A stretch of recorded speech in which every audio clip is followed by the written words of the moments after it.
السلام علیکم ورحمۃ اللہ وبرکاتہ۔ بسم اللہ الرحمن الرحیم۔ الفصل الثانی عن اسماء بنت یزید قالت قال رسول اللہ صلی اللہ علیہ وسلم لا يحل الكذب الا فی ثلاث۔ یہ مشکاۃ المصابیح کا صفحہ نمبر 428 ہے اور باب ما ینہی عنہ من التحاجر کی دوسری فصل ہے۔ حضرت اسماء بنت یزید سے مروی ہے، انہوں نے فرمایا کہ اللہ کے رسول صلی اللہ تعالی علیہ وسلم نے ارشاد فرمایا کہ کذب حلال نہیں ہے مگر تین امور میں: کذب الرجل امرأتہ لیرضیہا، والکذب فی الحرب، والکذب لیصلح بین الناس۔ یعنی ایک ہے مرد کا اپنی بیوی سے جھوٹ بولنا تاکہ اسے خوش کر دے، راضی کر دے، اور دوسرا کذب ہے جنگ میں، الکذب فی الحرب، جنگ میں جھوٹ بولنا، والکذب لیصلح بین الناس، اور جھوٹ بولنا اس لیے تاکہ لوگوں کے درمیان صلح کرا دے۔ تو ان تین امور میں بظاہر خلاف واقعہ بات کہنا یہ جائز ہے، اس کی وجہ سے وہ آدمی کذاب نہیں کہا جائے گا، وہ گنہگار نہیں ہوگا، بلکہ اپنی نیک نیتی کی وجہ سے وہ اجر و ثواب کا مستحق ہوگا۔ رواہ احمد و ترمذی، اسے امام احمد اور امام ترمذی نے روایت کیا۔ وعن عائشہ ان رسول اللہ صلی اللہ علیہ وسلم قال، اور ام المومنین حضرت عائشہ صدیقہ رضی اللہ تعالی عنہا سے مروی ہے کہ اللہ کے رسول صلی اللہ تعالی علیہ وسلم نے ارشاد فرمایا: لا یکون لمسلم ان یہجر مسلما فوق ثلاثہ۔ کسی مسلمان کے لیے حلال نہیں ہے کہ وہ دوسرے مسلمان سے قطع تعلق کر لے 3 دن سے زیادہ۔ ان یہجر مسلما، یعنی دوسرے مسلمان کو چھوڑ دے، اس سے تعلق توڑ لے 3 دن سے زیادہ۔ فَإِذَا لَقِيَهُ سَلَّمَ عَلَيْهِ 3 مرات، تو جب آدمی یا وہ مسلمان اس دوسرے مسلمان سے ملے تو اسے سلام کرے 3 مرتبہ۔ كُلُّ ذَلِكَ لَا يَرُدُّ عَلَيْهِ، ہر بار وہ اس کا جواب نہیں دیتا ہے، فَقَدْ بَاءَ بِإِثْمِهِ، تو وہ اس کے گناہ کے ساتھ لوٹتا ہے، واپس ہوا۔ اب فقط باء بِإِثْمِهِ میں اس کے گناہ کے ساتھ واپس لوٹا، تو یہاں ضمیر کا مرجع کیا ہے؟ اس کا مرجع یا تو وہ جو لوٹنے والا ہے، فقط باء بِإِثْمِهِ، جس نے 3 مرتبہ سلام کیا ہے، اس کے گناہ کے ساتھ یہ واپس لوٹا، یعنی اپنا گناہ تو اس کے ذمہ تھا ہی، جس نے 3 مرتبہ سلام کیا، تو گویا اب اس کی جانب سے قطع تعلق کرنا نہیں پایا گیا، اب جو اس کے سلام کا جواب نہیں دیا، اس کے گناہ کے ساتھ بھی واپس لوٹا۔ یا مطلب یہ ہے کہ وہ جس نے سلام کیا وہ قطع تعلق کے گناہ سے نکل گیا، اور یہ شخص جس نے سلام کا جواب نہیں دیا یہ اپنے گناہ کے ساتھ واپس لوٹا، یعنی قطع تعلق کا گناہ اسی کے سر ہوگا، اسے لے کر کے واپس لوٹا۔ یا معنی یہ ہے کہ اپنے گناہ کے ساتھ تو لوٹا ہی، ساتھ ہی ساتھ جو دوسرا مسلمان تھا جس نے اس سے سلام کیا ہے، تو قطع تعلق کی بنیاد پر جو اس کا وبال تھا اسے بھی یہ لے کر کے واپس لوٹا۔ فقط باء بِإِثْمِهِ، تو وہ شخص جس نے سلام کا جواب نہیں دیا وہ اس کے گناہ کے ساتھ واپس ہوا۔ رواہ ابو داؤد، اسے ابو داؤد نے روایت کیا ہے۔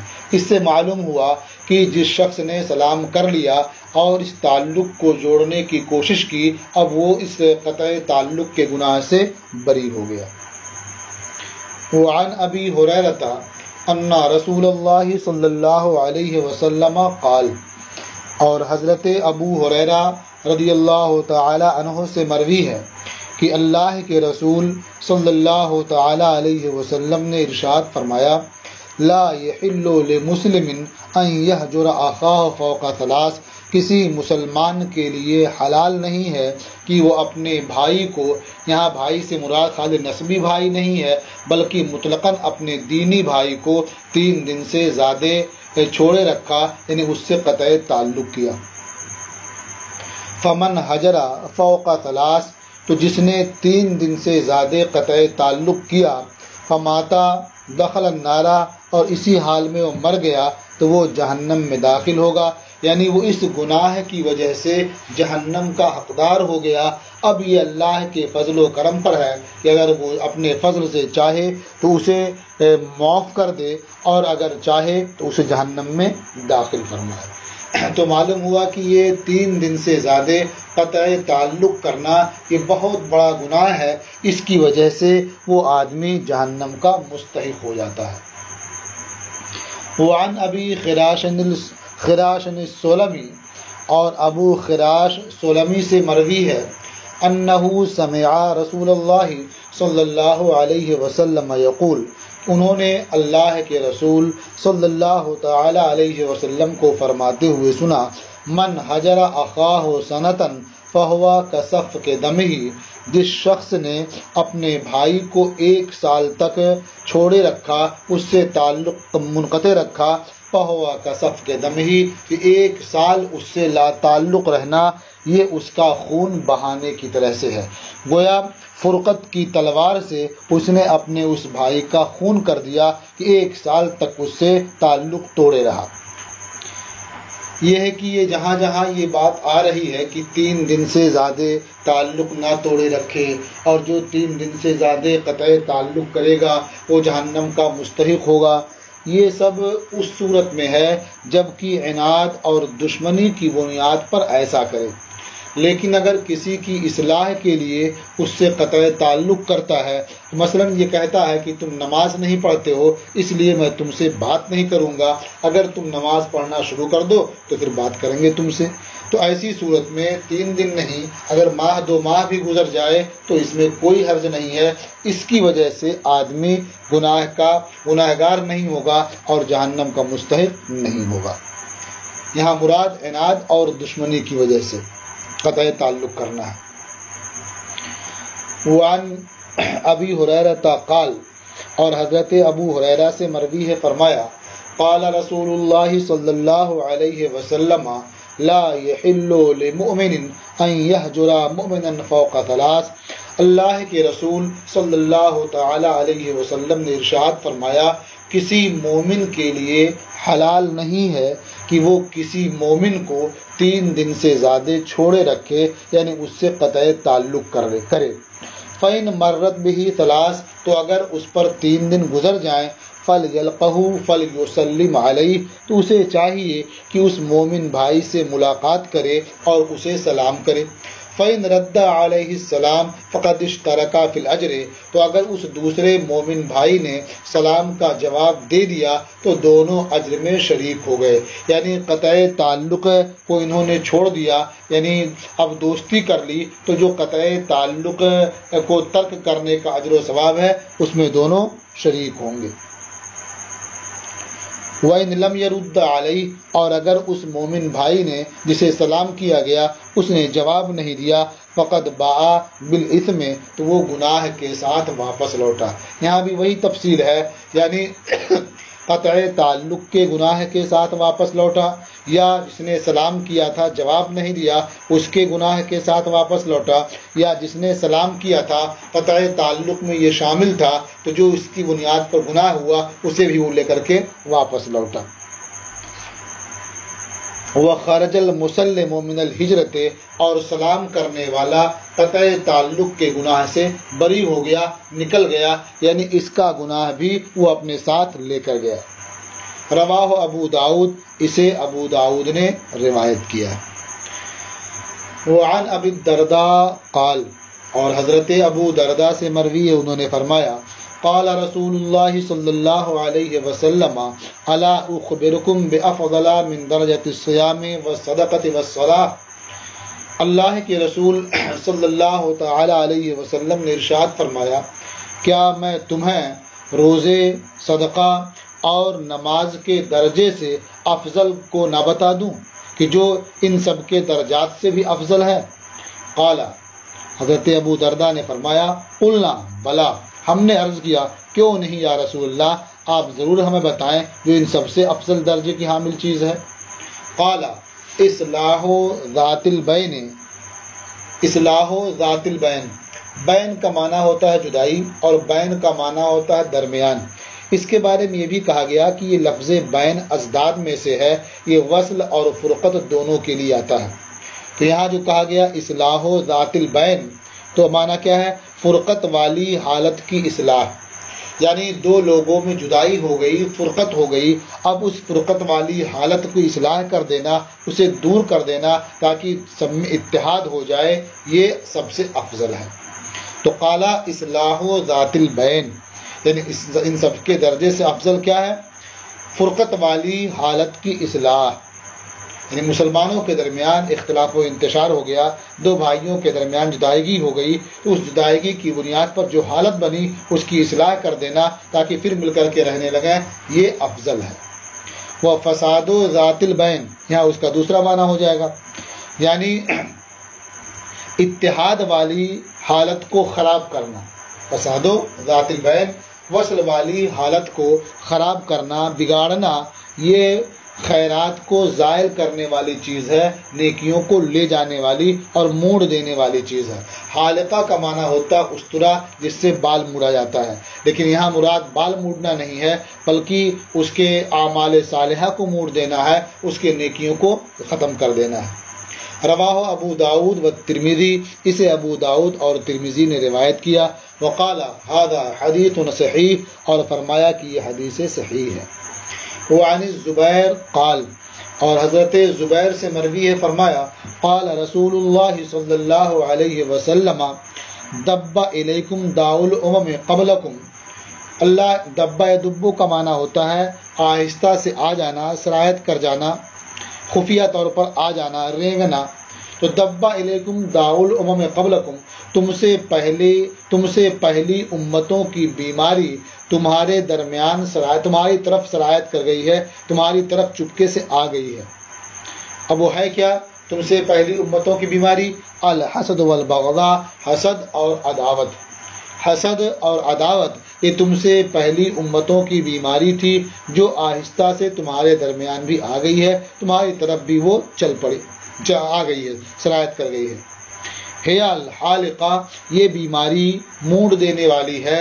لا اقول تحلق الشعر، میں یہ نہیں کہتا کہ یہ بیماری بال کو موڑ دیتی ہے، ولیکن تحلق الدین، لیکن یہ دین کو موڑ دیتی ہے، یعنی اس سے دین بھی جا سکتا ہے اور اعمال خیر تو دور ہو ہی جاتے ہیں، اس سے یہ بیماری انہیں لے جاتی ہے۔ رواہ احمد و ترمذی، اسے امام احمد اور ترمذی نے روایت کیا۔ وعن ابی ہریرہ عن النبی صلی اللہ علیہ وسلم قال، اور حضرت ابو ہریرہ سے مروی ہے، وہ نبی کریم صلی اللہ تعالی علیہ وسلم سے روایت کرتے ہیں، حضور نے ارشاد فرمایا ایاکم والحسد، تم حسد سے بچو، فإن الحسد یأکل الحسنات کما تأکل النار الحطب، کیونکہ حسد یہ نیکیوں کو ایسے ہی کھا جاتا ہے جیسے آگ ایندھن کو کھا جاتی ہے، سوکھی لکڑی کو کھا جاتی ہے، ایسے ہی حسد نیکیوں کو کھا جاتا ہے۔ تو یہ حسد بھی پہلی امتوں کی بیماری تھی، یہ تمہارے درمیان آ گئی ہے، یہ نیکیوں کو کھا جائے گی، تمہارے اعمال صالحہ ضائع اور برباد ہو جائیں گے۔ رواہ ابو داؤد، اسے ابو داؤد نے روایت کیا۔ وعنہ، اور انہی سے مروی ہے، وہ نبی کریم صلی اللہ تعالی علیہ وسلم سے روایت کرتے ہیں، حضور صلی اللہ تعالی علیہ وسلم نے ارشاد فرمایا ایاکم وسوء ذات البین فإنها الحالقہ، یعنی تم فرقت والی برائی سے بچو، آپسی فرقت والی اختلاف والی برائی سے بچو، جدائی والی برائی سے بچو، کیونکہ یہ برائی موڑ دینے والی ہے، یعنی یہ نیکیوں کو زائل کر دینے والی ہے، اسے کھا جانے والی ہے۔ رواہ الترمذی، اسے امام ترمذی نے روایت کیا۔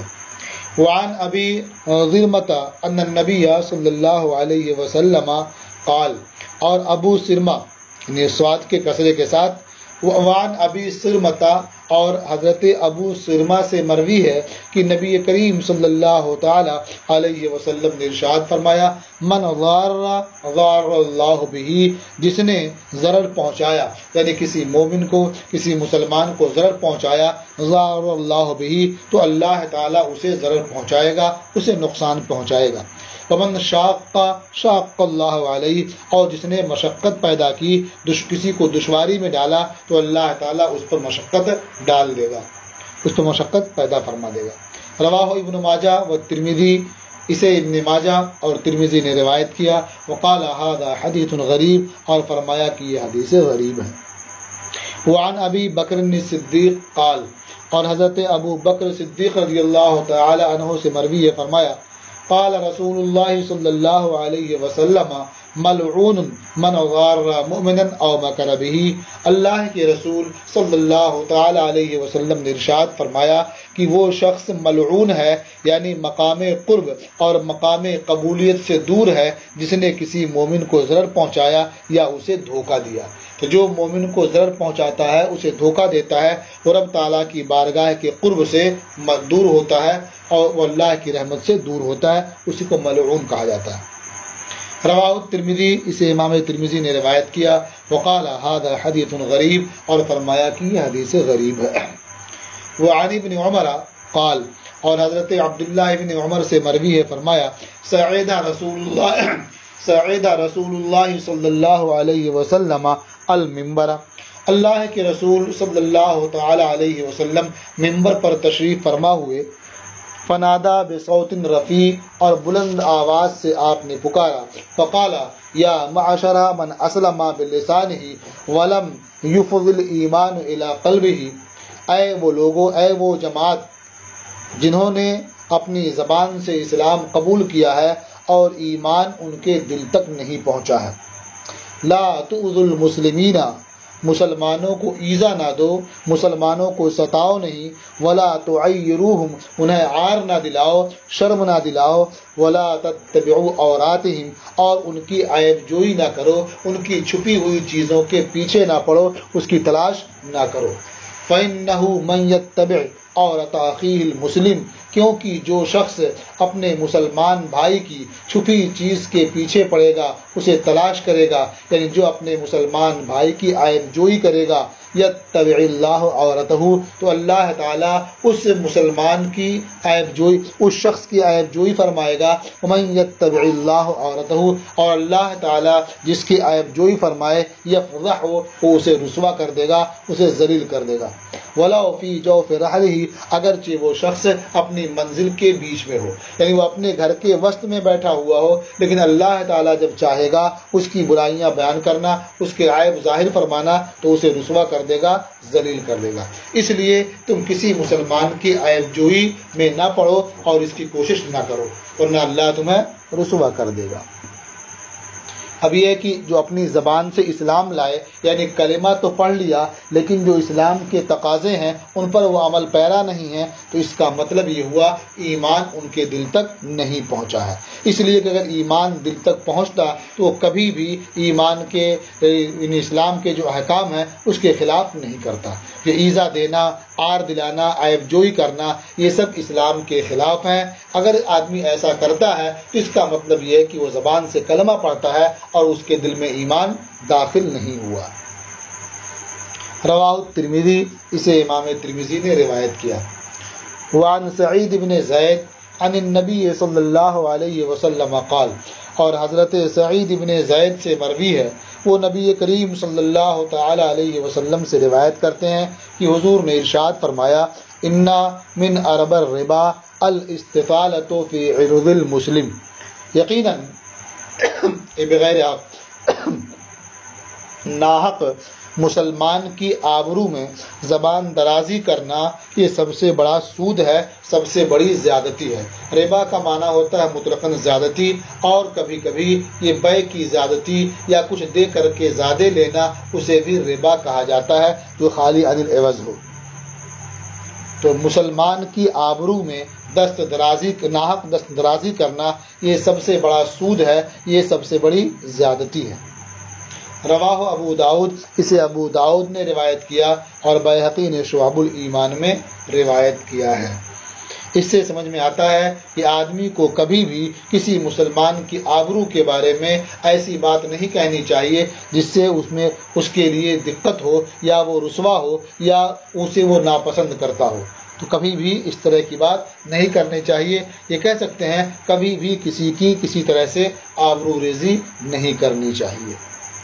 وعن انس قال، اور حضرت انس رضی اللہ تعالی عنہ سے مروی ہے، فرمایا قال رسول اللہ صلی اللہ علیہ وسلم لما عرج بی ربی مررت بقوم لہم اظفار من نحاس۔ اللہ کے رسول صلی اللہ تعالی علیہ وسلم نے ارشاد فرمایا، جب میرے رب نے مجھے عروج بخشا، یعنی بلندیوں کی طرف میرا رب مجھے لے گیا، یعنی شب معراج، مررت بقوم لہم اظفار من نحاس، تو میرا گزر ایسی قوم کے پاس سے ہوا جن کے تانبے کے ناخن تھے، یخمشون وجوہہم وصدورہم، اور ان ناخنوں سے وہ اپنے چہروں اور اپنے سینوں کو نوچ رہے ہیں اور اس پر کیا خراش ڈال رہے ہیں۔ فقلت من ہؤلاء یا جبرائیل، میں نے پوچھا جبریل یہ کون لوگ ہیں جو اپنے تانبے جیسے ناخن سے اپنے چہروں کو نوچ رہے ہیں، اپنے سینوں کو زخمی کر رہے ہیں، یہ کون لوگ ہیں؟ قال ہؤلاء الذین یأکلون لحوم الناس ویقعون فی اعراضہم، انہوں نے فرمایا کہ یہ وہ لوگ ہیں جو لوگوں کا گوشت کھاتے ہیں اور ان کی آبرو ریزی کرتے ہیں، ان کی آبرو میں پڑتے ہیں۔ گوشت، لوگوں کا گوشت کھانے کا مطلب یعنی لوگوں کی غیبت کرتے ہیں، مسلمانوں کی برائی کرتے ہیں ادھر ادھر، یہ غیبت کرنے والے لوگ ہیں۔ غیبت کو گوشت کھانے سے تعبیر کیا گیا ہے، اس سے پہلے اس کا ذکر تفصیل سے آ چکا ہے۔ تو یہ وہ لوگ ہیں جو دوسرے مسلمان بھائیوں کا گوشت کھاتے تھے، یعنی ان کی غیبت کرتے تھے اور ان کی آبرو میں پڑتے تھے، یعنی ان کی آبرو ریزی کرتے تھے۔ رواہ ابو داؤد، اسے ابو داؤد نے روایت کیا ہے۔ وعن المستورد عن النبی صلی اللہ علیہ وسلم قال، اور حضرت مستورد سے مروی ہے، وہ نبی کریم صلی اللہ تعالی علیہ وسلم سے روایت کرتے ہیں، حضور نے ارشاد فرمایا من اکل برجل مسلم اکلۃ فإن اللہ یطعمہ مثلہا من جہنم، جس نے کسی مسلمان مرد کے سبب سے ایک لقمہ کھایا تو اللہ تعالیٰ اسے اسی کے مثل جہنم سے کھلائے گا۔ اب یہ ہے کسی مسلمان مرد کے سبب سے، یعنی کسی مسلمان مرد کی غیبت کر کے، اس کی مذمت کر کے، اسے ذلیل و خوار کر کے ایک لقمہ بھی کھایا تو اللہ تعالیٰ اسی کے مثل اسے جہنم سے کھلائے گا۔ یعنی کبھی ایسا ہوتا ہے کہ ایک آدمی دوسرے سے کہتا ہے کہ اگر تم فلاں کی غیبت کرو، فلاں کو رسوا کر دو، فلاں کو ذلیل و خوار کر دو تو میں تمہیں اتنا دوں گا۔ یا یہ ہے کہ اسے کھلاتا پلاتا ہے اور یہ اس کو خوش کرنے کے لیے اس کے دشمن کی غیبت کرتا ہے، مذمت کرتا ہے، ذلیل و خوار کرتا ہے، تو گویا اس نے دوسرے مسلمان کی غیبت کر کے، ذلیل و خوار کر کے لقمہ حاصل کیا اس دوسرے آدمی سے۔ جس نے ایسا کیا اللہ تعالیٰ اسے اسی کے مثل جہنم سے کھلائے گا۔ تو من اکلا برجل مسلم اکلتن، جس نے کسی مسلمان مرد کی غیبت کرنے کے ذریعہ ایک لقمہ کھایا تو اللہ تعالیٰ اسے اسی کے مثل جہنم سے کھلائے گا۔ ومن قسیا ثوبا برجل مسلم فإن اللہ یکسوہ مثلہ من جہنم، اور جسے کسی مسلمان مرد کی غیبت کرنے کی وجہ سے کپڑا پہنایا گیا، بے شک اللہ تعالیٰ اس شخص کو اسی کے مثل جہنم سے کپڑا پہنائے گا۔ یعنی پہلے میں یہ تھا کہ غیبت کر کے اس نے کھانا حاصل کیا، اور دوسرے میں یہ ہے کہ غیبت کر کے کپڑا حاصل کیا۔ تو کسی دوسرے مسلمان کی غیبت کیا، اس کی مذمت کی، ذلیل و خوار کیا تاکہ اسے کپڑا مل جائے، اور جس جس کی خاطر اس نے کیا تھا اس نے کپڑا دے دیا، پہنا دیا کہ کپڑا اسے، تو ایسے شخص کو، اس غیبت کرنے والے کو اسی کے مثل جہنم سے کپڑا اللہ تعالیٰ پہنائے گا۔ فَإِنَّ اللَّهَ يَكْسُوهُ مِثْلَهُ مِنْ جَهَنَّمَ، تو بے شک اللہ تعالیٰ اسے اسی کے مثل جہنم سے پہنائے گا۔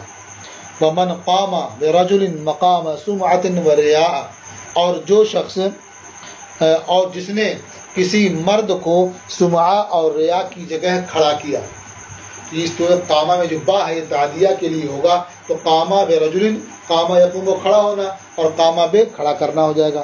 تو من قامہ برجل، اور جس نے کسی مرد کو سمعہ اور ریا کی جگہ کھڑا کر دیا۔ جیسے آپ دیکھتے ہوں گے کہ اس زمانے میں جو نقیب اجلاس ہوتے ہیں، ناظم اجلاس ہوتے ہیں، ان کا حال کیا ہوتا ہے کہ وہ سامعین کی دلچسپی کے لیے آنے والے خطیب کے ایسے ایسے فضائل و مناقب بیان کرتے ہیں جن کی ہوا بھی انہیں نہیں لگی ہوتی ہے۔ تو ظاہر بات ہے یہ جھوٹ بول کر کے یہ دکھانے کے لیے، یہ بتانے کے لیے کہ ہم نے کیسے بڑے بڑے خطیبوں کو یا نعت خواں کو ہم نے مدعو کیا ہے، وہ آپ کے سامنے آ رہے ہیں۔ تو یہ سمعہ اور ریا کی جگہ کھڑا کر دیا اس مرد کو۔ کیوں کیا کھڑا؟ تاکہ ان کا جلسہ کامیاب ہو جائے اور انہیں چندہ دینے والے اور چندہ دیں، یا ان کا تعاون کرنے والے اور تعاون کریں۔ تو جو ایسا کرے گا، تو جس نے کسی مرد کو سمعہ اور ریا، سمعہ جہاں سے شہرت ہو، پرچار ہو، اور ریا جہاں سے دیکھا جائے، دکھاوا کیا جائے، جس نے نام و نمود کے لیے، نام و نمود کی جگہ کسی مرد کو کھڑا کیا، فَإِنَّ اللَّهَ يَقُومُ لَهُ مَقَامَ سُمْعَةٍ وَرِيَاءٍ يَوْمَ الْقِيَامَةِ، تو اللہ تبارک و تعالیٰ روز قیامت اس کے لیے ریا اور سمعہ کی جگہ فیصلہ فرمائے گا۔ اسے کہا اس کے اعمال کا حساب لے گا اور اسے ذلیل و خوار فرمائے گا۔ لفظی معنی کیا ہوگا کہ اللہ تعالیٰ اس کے لیے سمعہ اور ریا کی جگہ قیام فرمائے گا روز قیامت، یعنی اس کا حساب جو لے گا وہ ایسی جگہ جہاں سارے لوگ دیکھ رہے ہوں۔ بلکہ یہ بھی کہا گیا کہ جب اس کی باری آئے گی تو اللہ تعالیٰ فرشتوں کو حکم دے گا اور فرشتے اعلان کر دیں گے، دیکھو فلاں شخص یہ ہے۔ تو اس طرح سے وہ ذلیل و خوار ہوگا، رسوا ہوگا۔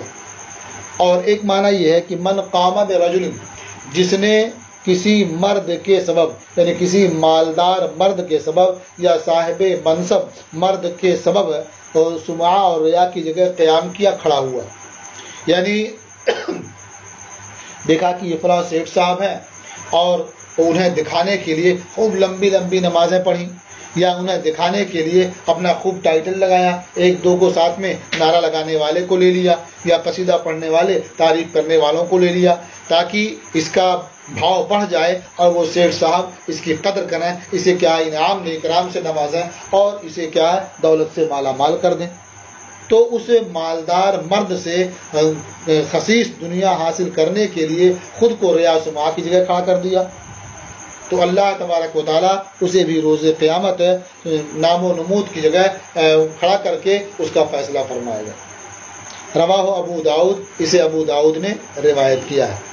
وعن ابی ہریرہ قال، اور حضرت ابو ہریرہ سے مروی ہے، انہوں نے فرمایا قال رسول اللہ صلی اللہ علیہ وسلم حسن الظن من حسن العبادت، اللہ کے رسول صلی اللہ تعالی علیہ وسلم نے ارشاد فرمایا کہ حسن ظن یہ حسن عبادت سے ہے، یعنی اللہ تبارک و تعالیٰ کے ساتھ اچھا گمان رکھنا یہ من جملہ حسن عبادت سے ہے، یعنی یہ بھی ایک عبادت ہے اور بہتر عبادت ہے۔ رواہ احمد و ابو داؤد، اسے احمد اور ابو داؤد نے روایت کیا ہے۔ یا یہ ہے کہ آدمی عبادت کرتا ہے، اس عبادت کے ساتھ اللہ تعالیٰ سے حسن ظن رکھتا ہے کہ اللہ تعالیٰ اپنے فضل و کرم سے اسے قبول فرمائے گا کہ یہ حسن عبادت سے ہوا، تو عبادت کر رہا ہے اور اس کے ساتھ ساتھ جو حسن ظن ہے یہ حسن عبادت سے ہے۔ اسے ابو داؤد نے روایت، اسے امام احمد اور ابو داؤد نے روایت کیا۔ وعن عائشہ قالت، اور ام المومنین حضرت عائشہ صدیقہ رضی اللہ تعالی عنہا سے مروی ہے، انہوں نے فرمایا اعتل بعیر لصفیہ وعند زینب فضل ظہر۔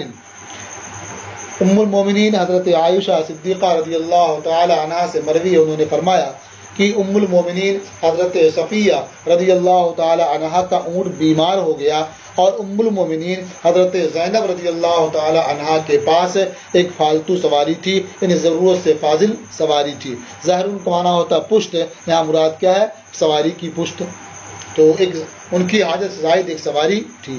فقال رسول اللہ صلی اللہ علیہ وسلم لزینب اعطیها بعیرا، تو اللہ کے رسول صلی اللہ تعالی علیہ وسلم نے حضرت زینب رضی اللہ تعالی عنہا سے فرمایا کہ اعطیها بعیرا، کہ اونٹ اسے دے دو، یعنی صفیہ کو اونٹ دے دو کہ اس کی سواری بیمار ہو گئی، اس کا اونٹ بیمار ہو گیا۔ فقالت، تو حضرت زینب رضی اللہ تعالی عنہا نے فرمایا انا اعطی تلک الیہودیہ، میں اس یہودیہ کو اونٹ دوں گی، مطلب نہیں دے سکتی اسے۔ فغضب رسول اللہ صلی اللہ علیہ وسلم، تو اللہ کے رسول صلی اللہ تعالی علیہ وسلم غضبناک ہو گئے۔ فحجرها ذی الحجۃ والمحرم وبعد سفر، تو نبی کریم صلی اللہ تعالی علیہ وسلم نے انہیں ماہ ذی الحجہ، ماہ محرم اور سفر کے بعض ایام میں چھوڑے رکھا، یعنی ان سے قطع تعلق کر لیا۔ رواہ ابو داؤد، اسے ابو داؤد نے روایت کیا ہے۔ وہ دوکرا، اچھا اب یہاں ایک شبہ یہ ہو سکتا ہے کہ 3 دن سے زائد قطع تعلق کرنا یہ روا نہیں ہے، حلال نہیں ہے۔ اس سے تو یہ معلوم ہوتا ہے کہ 2 مہینے سے زائد بھی قطع تعلق کرنا جائز ہے۔ اس کا جواب وہی ہے کہ جو قطع تعلق ممنوع ہے، وہ کیوں ممنوع ہے؟ جب عداوت کی بنیاد پر ہو، بغض و حسد کی بنیاد پر ہو، وہ قطع تعلق ممنوع ہے۔ لیکن اگر قطع تعلق اصلاح کے لیے ہو، تعدیب کے لیے ہو، زجر کی بنیاد پر ہو، تو اس میں کوئی حرج نہیں ہے، جیسا کہ نبی کریم صلی اللہ تعالی علیہ وسلم نے ام المومنین حضرت زینب رضی اللہ تعالی عنہا کے زجر، ان کی تعدیب اور باقی امہات المومنین کی تعدیب کے لیے ان سے قطع تعلق فرمایا 2 ماہ سے زیادہ۔ رواہ ابو داؤد، اسے ابو داؤد نے روایت کی۔ وذکر حدیث معاذ ابن انس، اور معاذ ابن انس کی حدیث من حما مؤمنا، یہ باب الشفقت والرحمت میں ذکر کی جا چکی ہے، یعنی وہ حدیث یہاں تھی لیکن مشکات میں باب الشفقت والرحمہ میں ذکر کر دی گئی ہے۔ الفصل الثالث، یہ باب ما ینہی عنہ من التحاجر کی تیسری فصل۔ عن ابی ہریرہ قال، حضرت ابو ہریرہ سے مروی ہے، انہوں نے فرمایا قال رسول اللہ صلی اللہ علیہ وسلم رأى عیسی بن مریم رجلا یسرق، اللہ کے رسول صلی اللہ تعالی علیہ وسلم نے ارشاد فرمایا کہ عیسیٰ ابن مریم نے ایک مرد کو چوری کرتے ہوئے دیکھا۔ فقال له عیسیٰ سرقت، تو اس شخص سے حضرت عیسیٰ علیہ السلام نے فرمایا کہ تو نے چوری کی؟ قال کلا والذی لا الہ الا ہوا، اس نے کہا ہرگز نہیں، قسم اس ذات کی جس کے سوا کوئی معبود نہیں ہے۔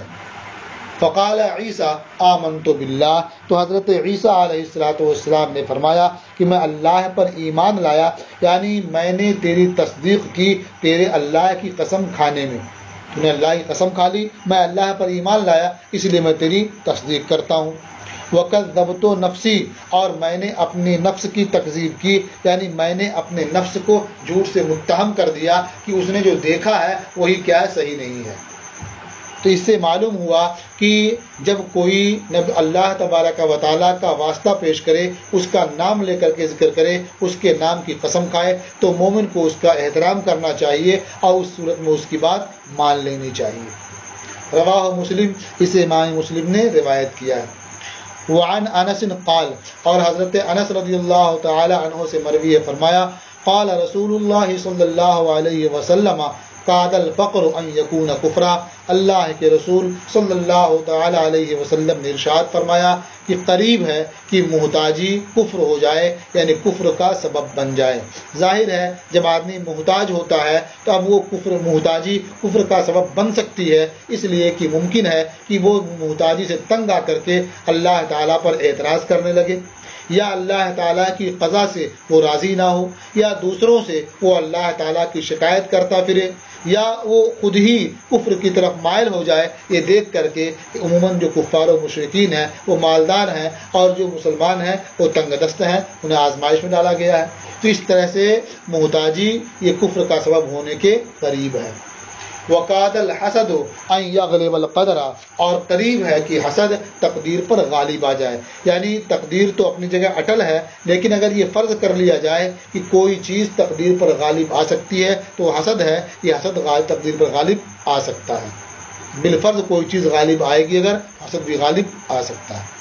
وعن جابر عن رسول اللہ صلی اللہ علیہ وسلم قال، اور حضرت جابر رضی اللہ تعالی عنہ سے مروی ہے، وہ نبی کریم صلی اللہ تعالی علیہ وسلم سے روایت کرتے ہیں، انہوں نے فرمایا من اعتذر الی اخیہ فلم یعذرہ ولم یقبل عذرہ کان علیہ مثل خطیئۃ صاحب مقسم.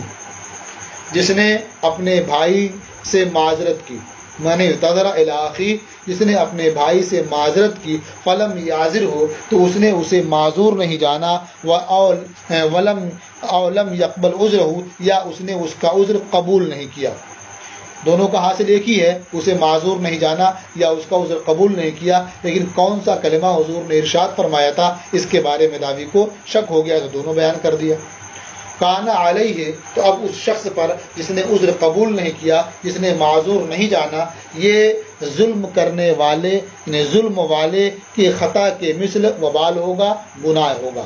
یعنی ایک طرح سے جو صحیح عذر ہے وہ معذرت کر رہا ہے تو اسے قبول نہ کرنا یہ بھی ظلم ہے. جیسے ظلم کرنے والے کا گناہ ہوتا ہے اسی کے مثل اس پر گناہ ہوگا. کان علیہ مثل خطیئۃ صاحب مقسم، مقص کا معنی ظلم، تو ظلم والے کے گناہ کے مثل اس پر گناہ ہوگا. رواہم البیہقی فی شعب الایمان، ان دونوں کو امام بیہقی نے شعب الایمان میں روایت کیا ہے، یعنی آخر کی دونوں حدیثیں.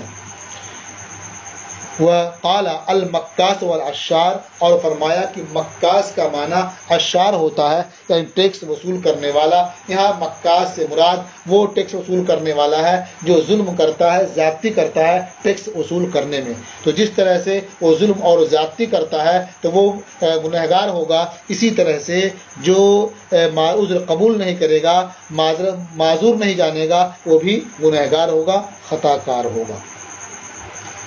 اب یہ باب یعنی باب ما ینہی عنہ من التحاجر یہ ختم ہوا، اور آج کا آپ کا سبق بھی پورا ہوا، بلکہ یہ کہہ لیں کہ آج آپ کا یہ نصاب بھی مکمل ہوا.